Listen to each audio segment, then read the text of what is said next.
আসসালামু আলাইকুম। আজকে আপনাদের জন্য নতুন একটি রেসিপি নিয়ে এসেছি, আর সেটা হলো ট্যাংরা মাছের টমেটোর টক। এটি আমার পরিবারের সকলের পছন্দ, আর আশা করি এটা আপনাদের ট্রাই করার পরে আপনাদের পরিবারের সবার কাছে এটি অত্যন্ত ভালো লাগবে। এটি অত্যন্ত সুস্বাদু একটি খাবার। শীতকালে এই খাবারটি খেতে খুব ভালো লাগে।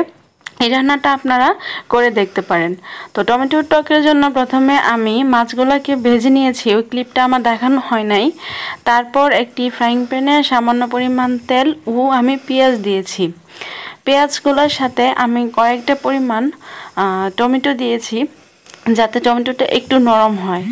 এখন পেঁয়াজ আর টমেটো ভালো করে আমি একটু ভেজে নিচ্ছি, যাতে করে টমেটোটা একটু নরম হয়, পেঁয়াজটাও একটু নরম হয়।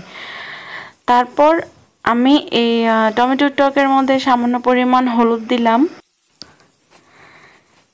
সামান্য পরিমাণ আমি মরিচ দিয়েছি। মরিচ চা চামচের আধা চা চামচ পরিমাণ মরিচ দিয়েছি, কারণ এই তরকারিটা বেশি ঝাল হলে খেতে ভালো লাগে না। সামান্য পরিমাণ মরিচ দিতে হয়, স্বাদটা ভালো আসে, কিন্তু বেশি পরিমাণ মরিচ দিলে এই তরকারির স্বাদটাই নষ্ট হয়ে যায়। তারপর আমি পরিমাণ মতো লবণ দিয়েছি। আপনারা আপনাদের পরিমাণ মতো লবণ দিবেন যতটুকু প্রয়োজন। এরপর আমি এই মশলার সাথে টমেটো ও পেঁয়াজ ভালো করে কষিয়ে নিচ্ছি। টমেটোটা হালকা যখন নরম হবে তখন আমি অন্যান্য মশলাও ব্যবহার করব। এখন টমেটোটা আমি একটু নরম হওয়ার জন্য রেখে দিয়েছি, যাতে এটা সুন্দর করে মশলাটা কষানো হয়, এবং আমি একটু পরিমাণ পানি দিয়েছি যাতে মশলাটা পুড়ে না যায়। তো এখন পানির সাথে মশলা এবং টমেটো ভালো করে কষিয়ে নিচ্ছি। তারপর আমি এখানে সামান্য পরিমাণ জিরা গুঁড়া ব্যবহার করছি। এটা আপনাদের ইচ্ছা, দিতেও পারেন, আবার না দিলেও কোনো সমস্যা নেই। জিরা ছাড়াও তরকারিটা ভালোই হয়।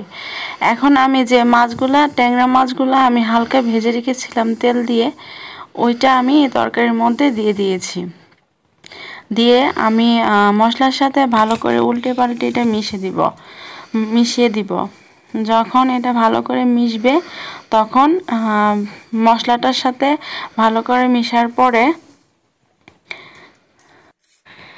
এখন আমি মাছগুলোর সাথে টমেটো ভালো করে মিশিয়ে নিচ্ছি। টমেটোর ঝোলটাকে, এই মাছগুলো কিন্তু ছোট মাছ এবং খেতে খুবই ভালো লাগে। আপনারা গ্রাম এলাকার মধ্যে বা শহরেও এই মাছগুলা পাবেন। এটা হচ্ছে মূলত ট্যাংরা মাছ। এই মাছটা খেতে খুবই সুস্বাদু, আর টমেটো দিয়ে রান্না করার পরে এটা আরও বেশি সুস্বাদু হয়ে যায়। এখন আমি কয়েকটা চেরা কাঁচামরিচ দিয়ে দিচ্ছি, আর উপরে ধনেপাতা ছড়িয়ে দিচ্ছি, এতে করে কাঁচামরিচ আর ধনেপাতার খুব ভালো একটা ফ্লেভার আসে। তো আপনারাও এভাবে ট্রাই করে দেখতে পারেন, আশা করি ভালো লাগবে। ধন্যবাদ পাশে থাকার জন্য, আর আমাদের চ্যানেলটিকে আপনারা সাবস্ক্রাইব করে আমাদের পাশেই থাকবেন।